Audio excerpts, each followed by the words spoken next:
I'm on time. Very good. Okay.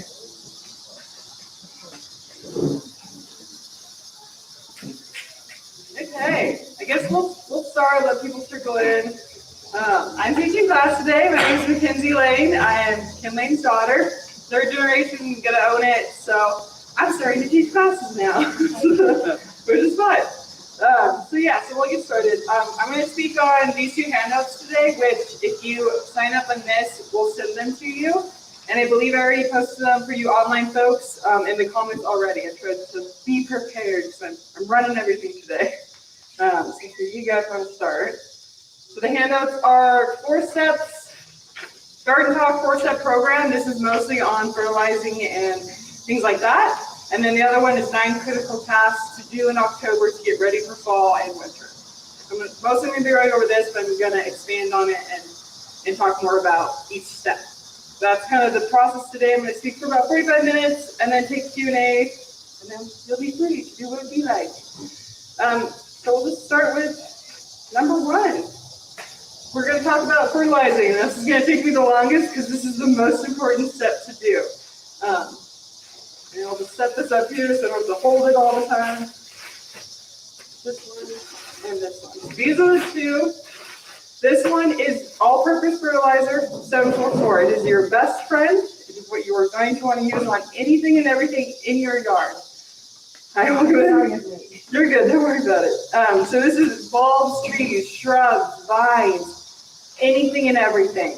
The only reason you want to use this one is if you've got like the fruit trees or your blackberries, blueberries, things like that. This one's got extra calcium in it, so it helps things in the spring come out bigger, bolder, fruit is bigger. So that's the only reason you want to use the fruit and vegetable one. Otherwise, stick to your all-purpose. And so why? October is kind of your time to fertilize. If you've done it already, that's perfectly fine. By the end of October is when you want to do it. The reason is all the trees are going to start losing their leaves in about another month, but they're taking that starch from their leaves and they're bringing it down into the root system because they're trying to root out as much as possible before that frost and the freeze hits. So if you put this down, it boosts their root system. So when they take that nutrients, it just kind of makes them go further before that first frost hits. That's why this is important. Make sure I don't forget anything. Also, this is granular, so what you want to do is spread it at the base, at the end of the tree line or the shrub line. So you don't put it right up against the bark. You want to put it wherever that tree is. So like this guy, you'd want to put it out here, not in the center. Because their feeder roots, the roots that actually take up this stuff, is at the ends. So, and that goes the same for your drip. If you still have drip right up next to a tree or something like that, make sure you spread those out to the ends of the tree line. And that helps water uptake, granular uptake, and all of that. Now, if you've got that fabric layer for the root, for weeds and stuff, any of that, this is perfectly fine to go on top, and it will work its way down through that fabric because it's got that layer of breathability. So lets water and granulars go. If you've got the plastic, which you don't see very much anymore, but those older houses have it sometimes. You got the plastic, you're gonna have to either poke holes, take a pitchfork and poke holes in it, and then put it on and let it go through. So don't be too worried about the fabric if you've got it.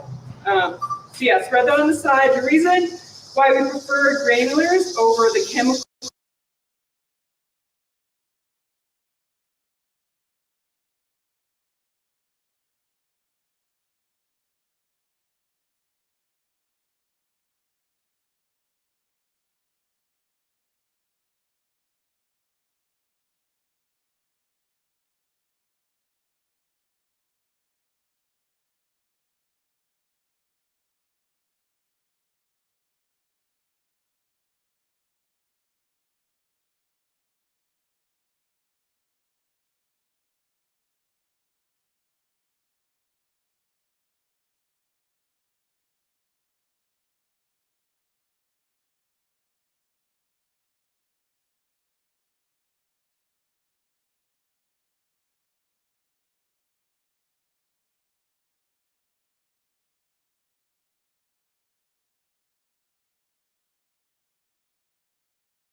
Oh, it's because my memory card's full.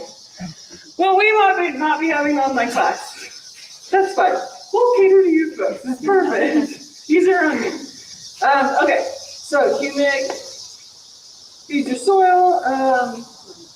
So basically what we're doing is so your growing season is May, Mother's Day, through like Halloween, because usually when we get our first frost. Our first freeze usually happens around November.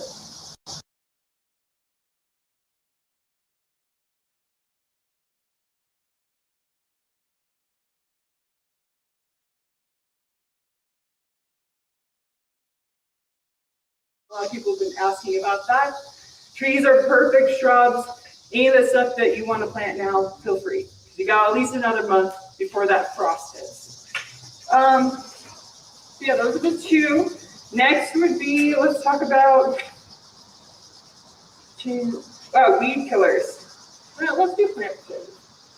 I'm changing it up. So this is our plant protector, tree and shrub drench. Plant protector is what it used to be called. This stuff is great. It's that bark beetle and that borers and things like that in the winter. This product you use right now through October, whenever you want to use it. It's a year-round application, so use it once, good for a year. And it just protects, especially next spring when those bark beetle come out for the spring. It just protects for your pines. It creates a pheromone where it sends out that. It's like, I'm a healthy tree, you don't need to come for me. I'm good, let me live.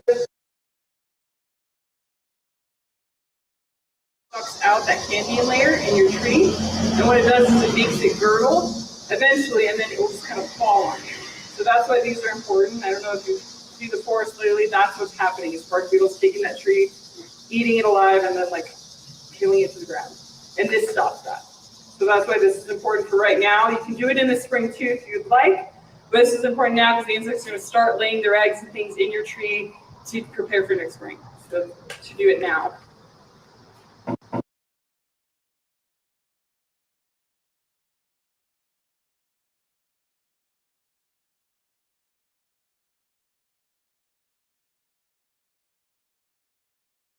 These are attacking like crazy on trees, shrubs, vines, anything. You want to use sayonara, and this is especially true if you start seeing that sticky sap beneath your trees. Those are tree aphids. You start seeing that is just those big black bugs. They nap your bark. You're not really going to see them, but you'll see that wet spot on the bottom of your trees, and that's like especially deodars. I see last year that was a major problem. Our deodars.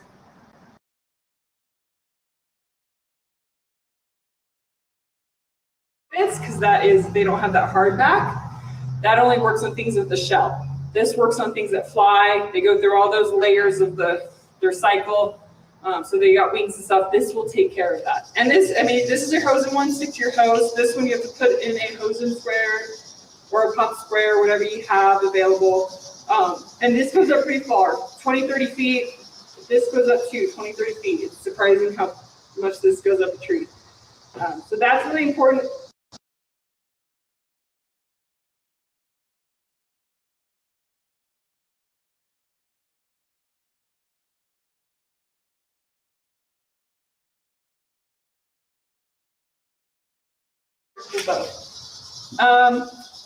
This isn't in the fall to-do list, but I'm going to talk about it because it's been a major problem.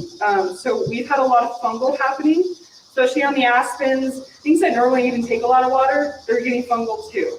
So you'll start seeing leaves turning yellow, but not a fall yellow. They are like, it's an outline of yellow and then black. You see black spotting, mildewy type stuff. You've got fungal, and you definitely want to spray. Now, but it's more for the health of the tree and plant next year. So I just want to mention this because it's been such a problem in our community lately with that overwatering and with the monsoons. That's just what created it. And then people's drifts might still be on. So it's just things are really wet and they're not drying out. So I just want to mention that. It's important. I think Kim sent out a newsletter about this a couple days ago. Excuse me, what's the name of that? Oh, copper fungicide. Yeah. You can also, if you've got a whole concentrated bottle. You can use triple action. Triple action has a fungicide, miticide, and insecticide, so it will take care of aphids too. This one is organic, so it's safe on vegetable gardens, anything like that. And then you can also, it's oil-based, so you make sure you want to spray in the morning or the late evening because this will burn your plants if the sun, that afternoon sun hits it. So, but if you have one plant, this is perfect. And it works on those aphids too. So you guys. Okay, back on task. So it talks on here about weed killers. So obviously the weeds are coming up like crazy, and now they're going to start dying out soon. But Roundup, which I know a lot of people use still, is not the way to go. So Roundup doesn't work over 60 degrees, but so it doesn't effectively get the roots of the weeds, and that's what there are a lot of weeds are perennial, so they're going to come back from the roots. Get all the way down into it. So next year you're going to get all these weeds popping up again. So what you want to use is Decimate. Decimate works down to, I believe, 30 degrees. Yeah, 30 degrees. So it's a lot, in this cooler weather, this is a little bit easier on your plants and on harsher on the weeds. So spray midday. Get it when the sun is hot. Spray your plants. Just be very, very careful of anything next to weeds. So my dad.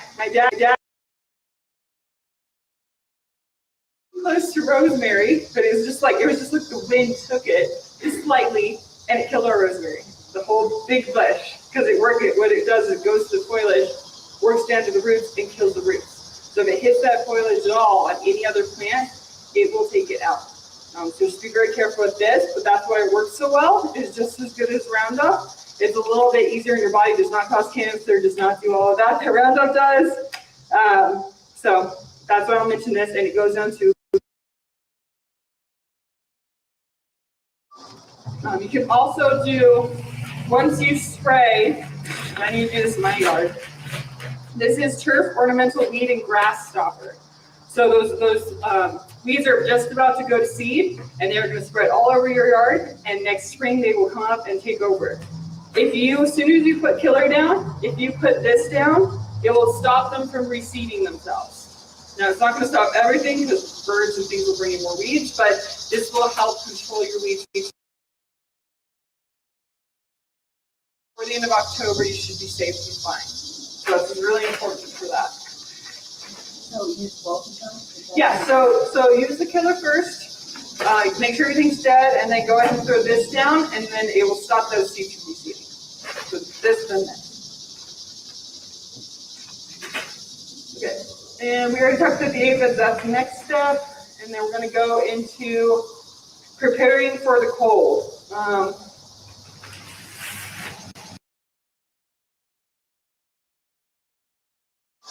Covering up, I know a lot of people have been asking me about, do we put a mulch layer down? Do we put a bark layer down on our things to protect them from the winter cold? So the answer is yes and no.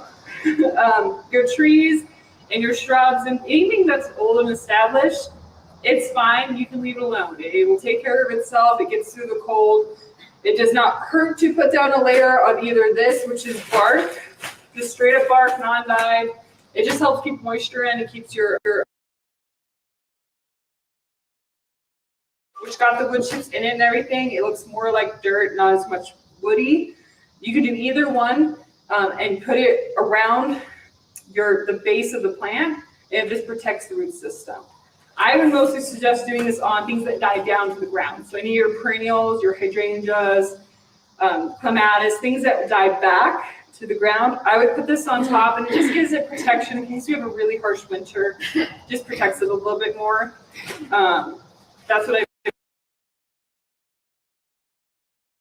box that's outside, anything like that. You just throw manure or this on top of it. It just insulates it a little bit better and all of that. So that's why he's suggesting this. You don't need to do it a lot for your established stuff. Anything newly planted, any new tree planted, any new shrub, I might do a very fine layer. You only need to do about an inch just to protect it from our winter, because who knows what it's going to look like this year. They're predicting really wet and intense, but we shall see what happens.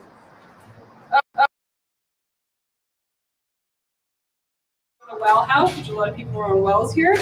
Make sure it's very insulated for a season. So heat lamp inside, we've got a heat lamp in ours, we put major insulation in and all of that, so you should suggest going in and not keeping that. I'll put that out there. All right.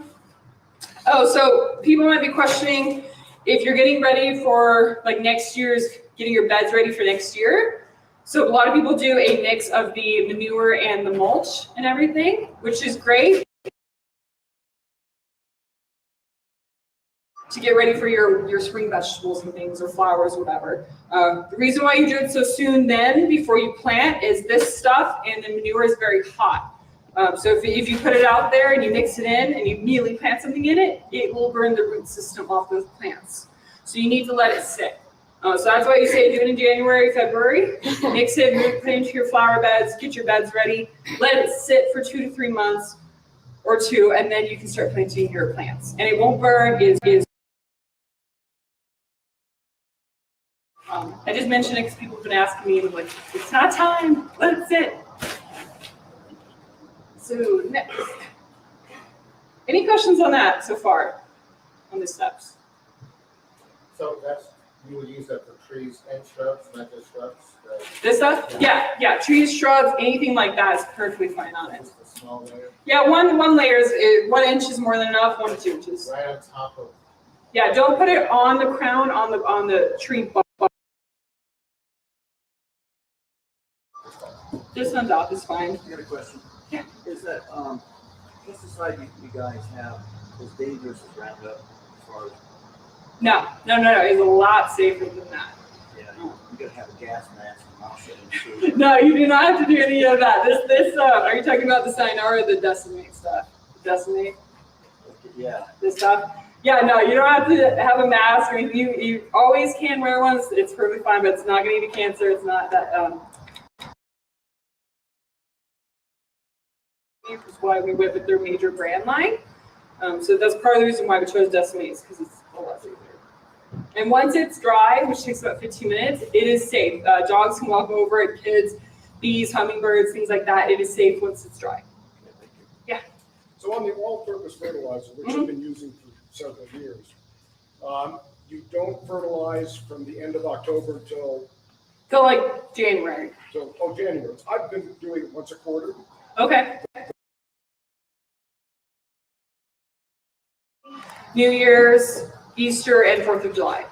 Okay, now when you apply that, we have a drip system, so there's no water coming from the surface. When you apply it, how do you water it in? How often do you have to do it? And the reason I ask is I put some down and it's still laying there. It hasn't Gone in. gone in.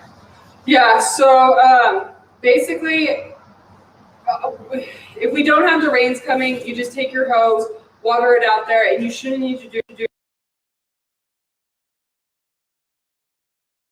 get it at once. So yes, there's going to be some that sit on top.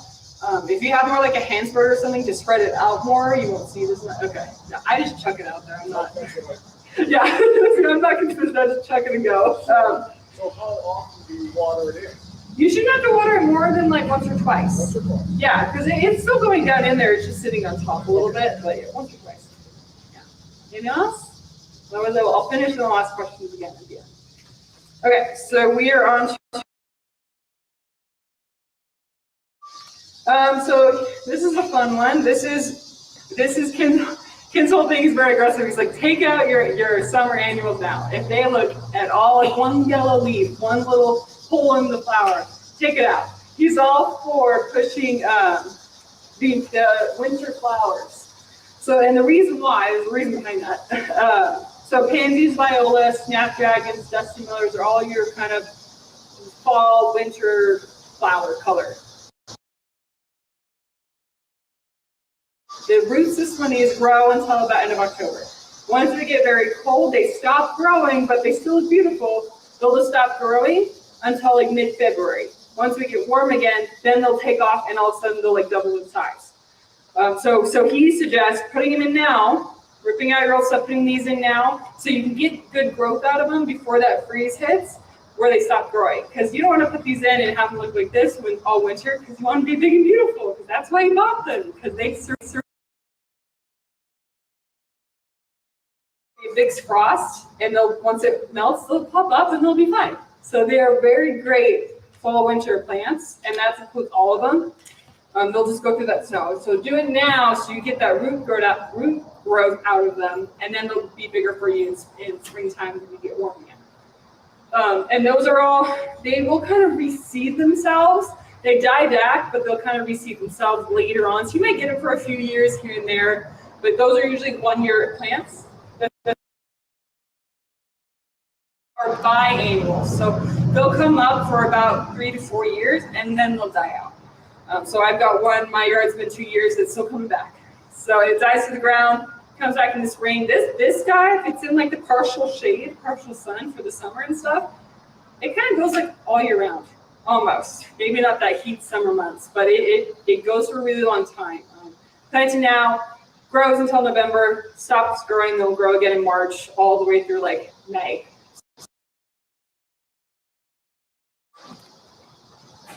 So the other one, I just brought up, yeah, we'll go into the plants now.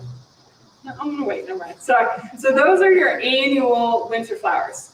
Again, I would also do that for your vegetables starting now. It is cool enough, they're gonna be fine to start planting your winter vegetables. So I've got lettuce, kale, beets, broccoli, cauliflower, all those things.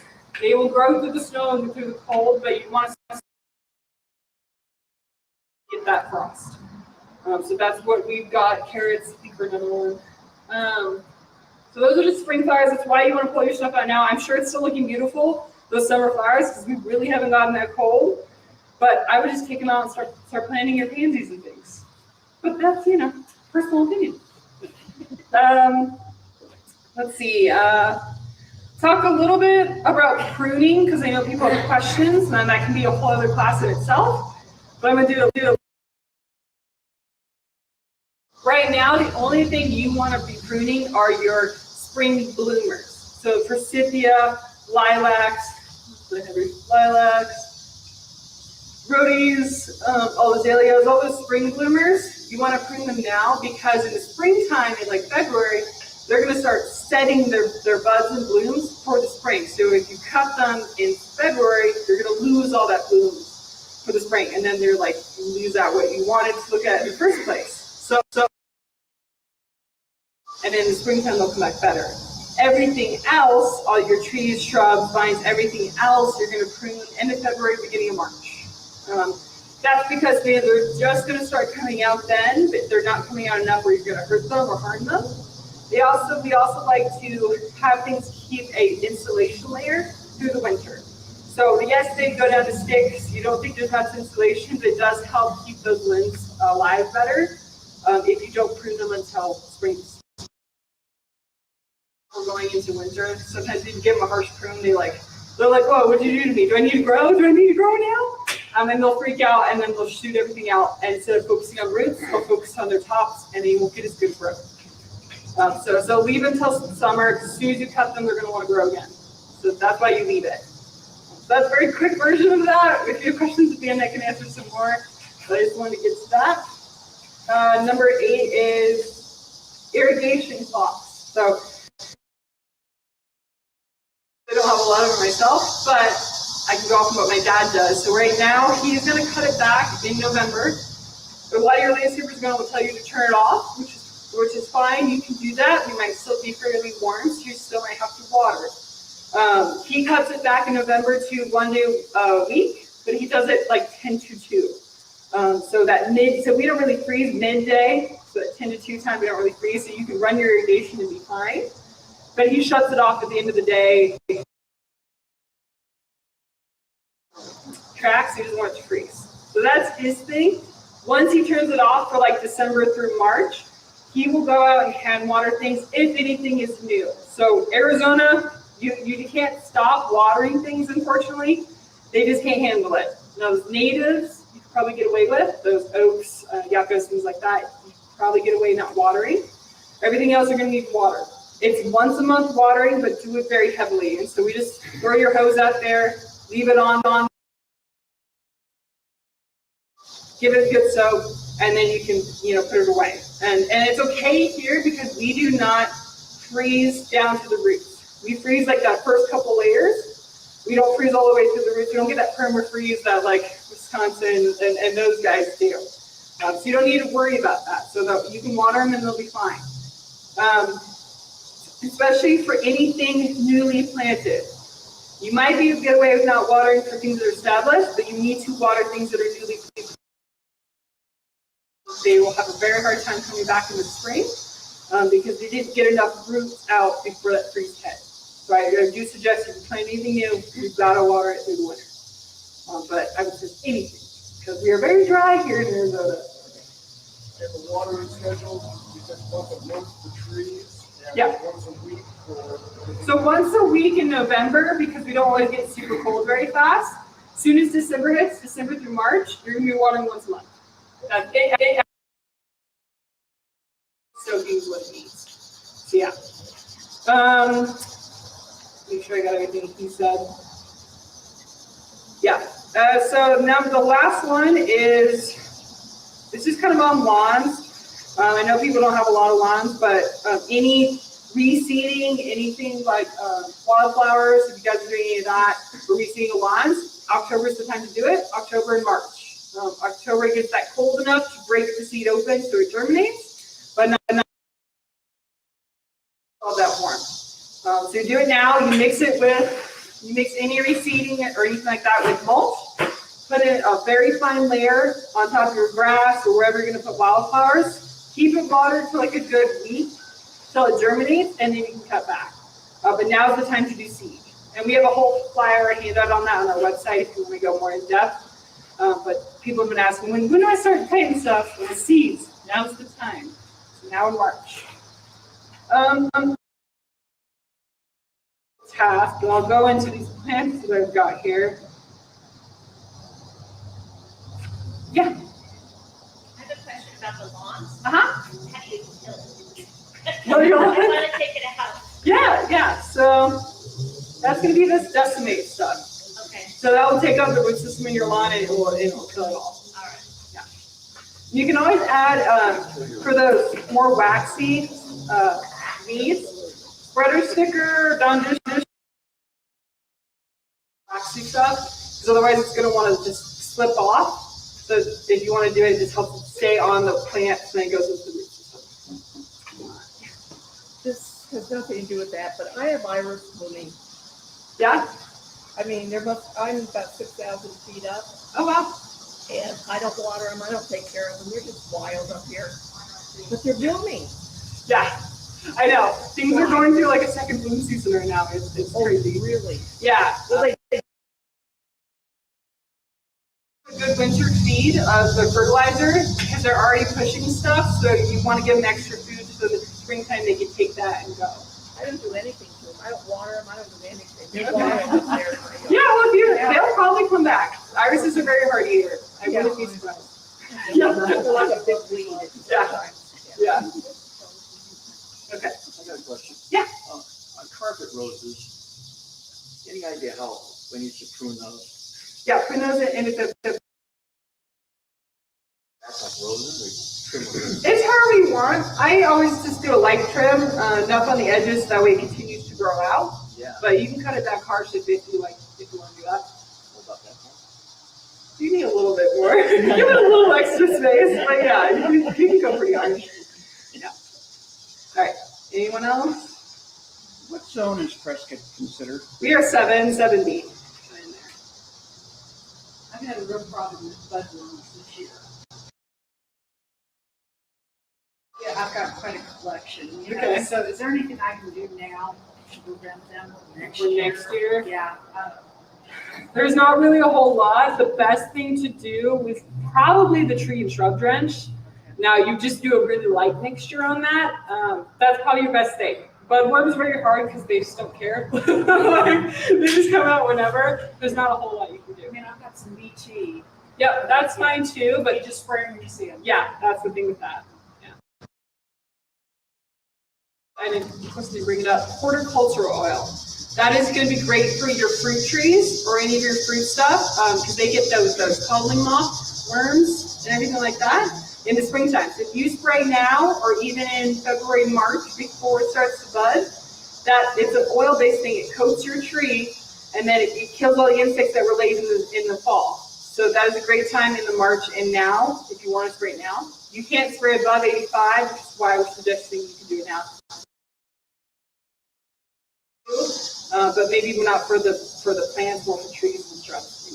One of them's a desert bird paradise. Yeah, so you can use a lot of that too, but you wait until probably February when the worms come out more. Have you heard anything about coffee filters for blowing your pots for drain holes?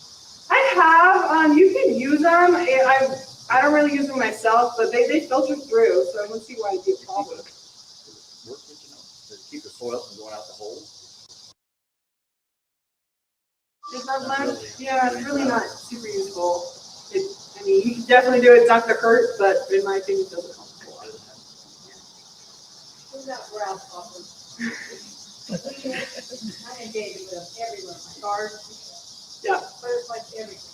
Yes, they also have a second season this year. So I've got Turf Ranger down below. It is a granular in like this color bag, Turf Ranger. Spread it out wherever they're at. So they'll come, they'll eat it, and they'll kind of die. They walk over it, lift themselves, they'll die. So that's the best thing. Turf Ranger. Yeah. You can use Sayonara if you want a more quicker, faster effect. But you have to hit them right on. So Turf Ranger, you don't have to do that. So. What are you talking about? Grasshoppers, what did you kill them for right now? All right, so let me go into some plants. Oh yeah, we're way ahead of time, we're good. So, I'll show you guys. So we'll start these. These are the same plant, I just brought you up two to see the color change up. So these ones we just got in, so they haven't acclimated to a pole yet, which is why they haven't changed. These guys have been in longer. So this is what they look like kind of through the year. This is Tiger's Eye Sumac. So there are several sumacs. They all kind of change color. This is Tiger's Eye. This is what it looks like through the year. And then it changes into this. Really vibrant.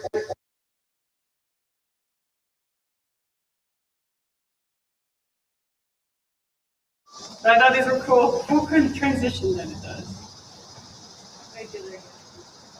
These ones get 5 by 5. I have low grows, which are get like 2 by 4 or something like that, but several. What's the name again? Tiger's Eye Sumac. I'm sure everyone knows what this is. This is an Andina Heavenly Bamboo. I brought it because it's about to start going vibrant orange and red on the tops of. Say it better, but I can't see it here. But they'll turn this vibrant red in the fall. They're evergreen. They'll keep this way the entire year. They just kind of change color. So this is their summer, spring color, and that will be their fall color. So it's like they're kind of cool. I brought them in just so you can see. And then there's a few evergreens that have this like look with whimsical look to them. Do you have the miniature ones or the dwarf ones too? I have to check. I think I've only got like standards, but in springtime I normally have a lot of the other bright. We have some in our yard. One is going like mad. The others are going slower. But how tall do they get to Cut down. I've seen some of like the bigger ones. They can get like 6-7 feet. They get a little woody then at that point. Do you like to keep them trimmed? I'd say more like 5 by 5 for a good size. On that, we've got 3 of them. One of them will shoot up, or we were talking. The other 2, and they're a decade, old. Mm-hmm. Neither one of them will grow any further. Couple of things with that. And they're very close together. I mean, Right. they get the same fertilizer and water. So here in Arizona, the holes are very different, no matter if they're like 1 or 2 feet apart. My guess is with those guys, something is blocking the root growth of those 2 plants. Now, whether that's rocks, whether it's compact soil, whether it's staying too wet, there's a lot. They're right next to each other. It just happens here. If you guys have anything, and you've been fertilizing, and you just brought up a point in my head. If anything hasn't been growing for you guys, you're like, it's been in the ground for like 2-3 years, it doesn't do anything. Our soil is very dead here. We don't have any good things in our soil. So you need to add the fertilizer, you need to add the humic to give it that life. So sometimes it just stops growing because it's like, I have nothing to grow into, even though it's got dirt, it's not good. So add that stuff and it'll help it get the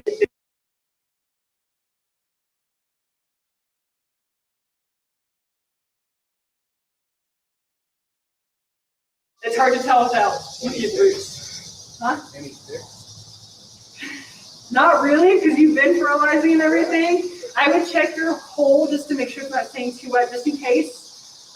Take a rebarb, stick it down in, and if it comes out wet, it's probably staying a little bit too wet if it has dirt on it. If it comes out dry, then that's probably not your issue. It's something else. So yeah. Sumac just works. What's the best place to plant it? Well, they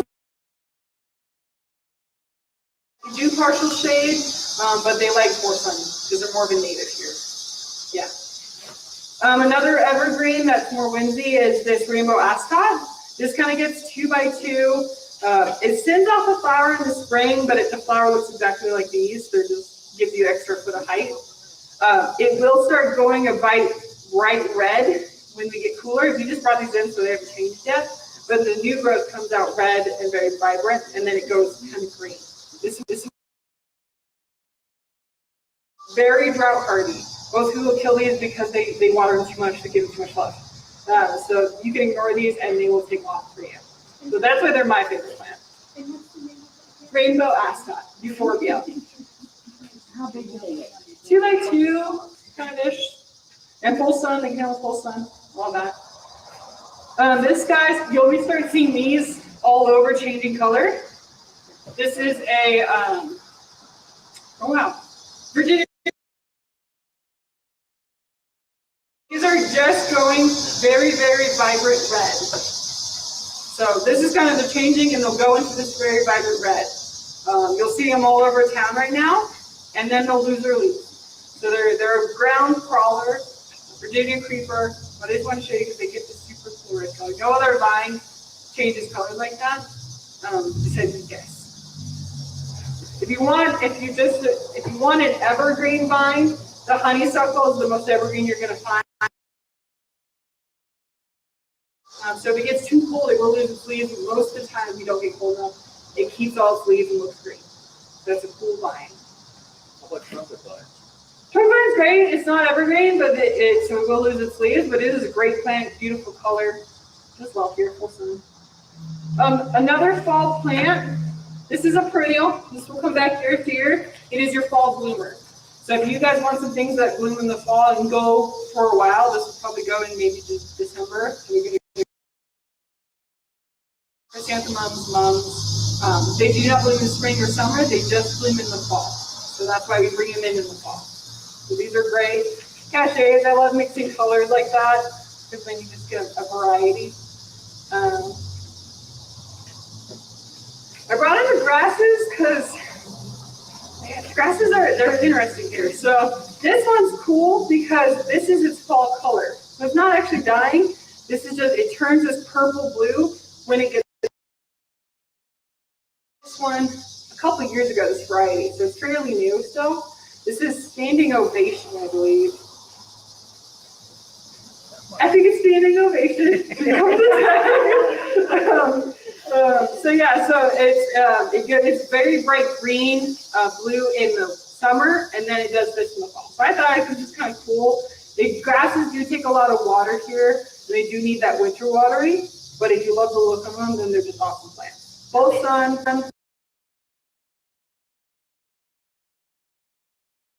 like 3 feet, so it's a good just mountain grass. Trees. On grasses, when did you trim them? February, March, end of February. Yeah, so you want to keep them insulated through the winter. Just a couple trees. So I know you guys all know these guys are the maples. This is the autumn blaze maple. That's when you came in through a nursery. They're starting to change color. They haven't quite changed. Autumn blaze maple. So major red, you'll see them all over town soon. Even though those are changing color to orange right now, but they'll be a very bright red. If you don't, this gets like 40 feet tall, 40 feet wide. It is a very big straight tree. Grows very fast though. If you want a smaller version, this is the red Rhapsody Maple. Only gets like 20 by 20, so it is like half the size of this, and it still gets that very vibrant red. Obviously, you can tell this size. So gets multi-trunked. You can kind of train it up into more of a tree if you want it when it gets bigger, but it will kind of go multi-trunk and fill up all the way instead of having like a major gap. It just fills out. So that's kind of the difference. I do have a flame mirror maple, which again is 20 by 20. Looks more like a tree, and it still turns like an orangey red. So those are kind of the three maples I've got going on.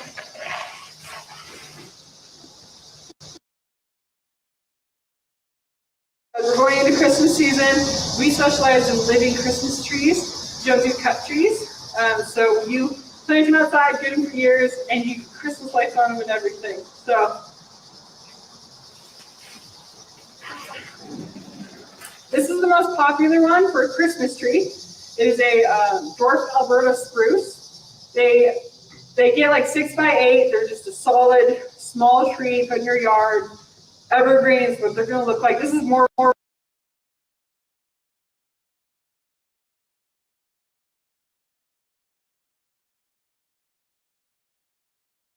because they don't get super big, so they won't like outgrow your pot very fast. That's these guys. They take a lot of water up front, but once they're established, they can go a little longer. But that's why I always tell people, because they kill them by not giving them enough water. The other two are my last two I'll talk about, and I'll do questions. Are pines. So two different pines, they look very similar. So this is an Austrian, this is where you see just solid plant. It doesn't really get a lot of bugs to it, maybe some of that bark beetle board space, but not very often. Grows pretty big, it gets like, I think it's like 20 by 20. No, 40 feet tall, 20 feet wide. This one's 20 by 20. So it's a bigger tree for your yard, so you gotta make sure you have space. If you like the look, but you need something smaller, this Bosnian pine does that. It is more columnar, so it goes more straight up, not as and it stays more compact. You can see this one, you can see through a little bit more than this guy. He is very compact. And they made them like that so they can go in smaller yards. A lot of the new Granvilles, new places have very small yards. You cannot put big trees. This would be perfect for that. If you want an evergreen that doesn't get huge. So that's why I brought up the two differences. And then you make Christmas trees. All right. What kind of growth rate on that? This one you probably get if it's otherwise probably more like that. Depends on the year. This is a pretty good year for new growth. No, not usually. I never really see one here that tall. Yeah, I wish. That'd be awesome. The other one I did bring up is spruces. Those are all those blue guys out there. Those are great. They take quite a bit of water up front. They're not. I find that they're not as hardy as these guys, as heat, but they can. This is kind of one example. Now, obviously, it's not a big spruce. This is the globe spruce. But it's just a cute little shrub plant. It's adorable. Most people kill it by overwatering it. So you just got to really, landscapers here are going to tell you to water every day. Do not water every day, unless it's flowers. You want to water things once or twice a week, very heavy watering at the time. So that's why these guys, once a week watering, probably like 5-6 gallons and you're done. So don't let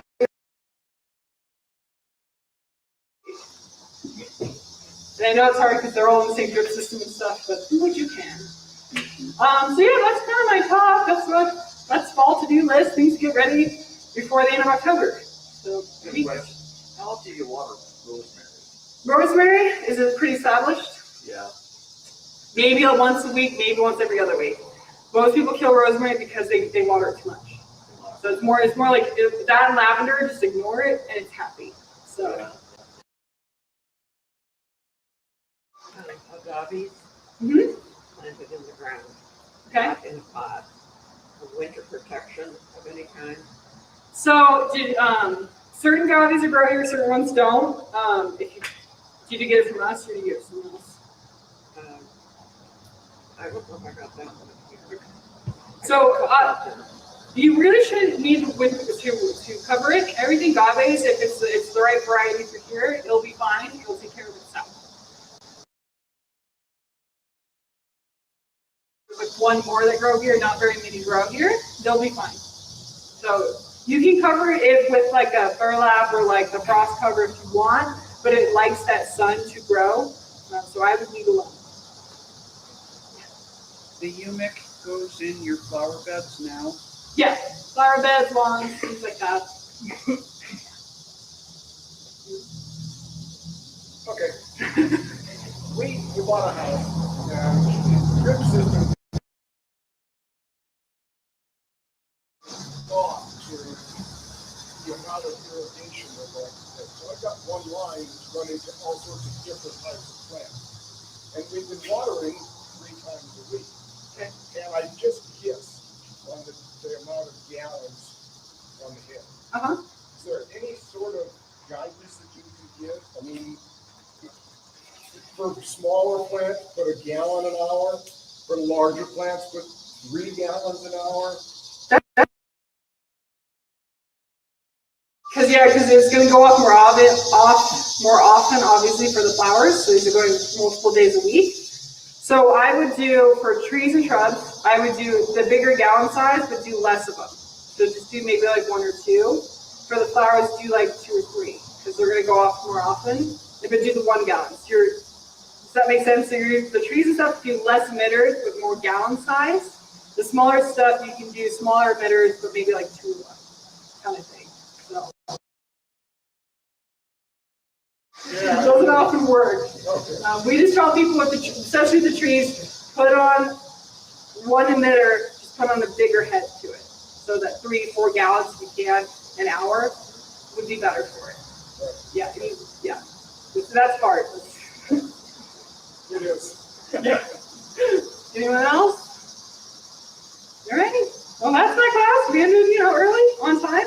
Perfect. Thanks for showing up, you guys.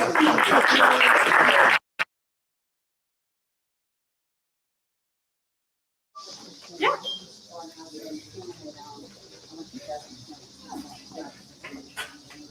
Okay. Did you have a handout? Pardon? You have a Uh-huh. handout? Did you do a handout? She's gonna email. Just You get email. Yeah, that's why you did fill out that. Yeah, they will send it to you. Yep. Yeah. I still need that stuff.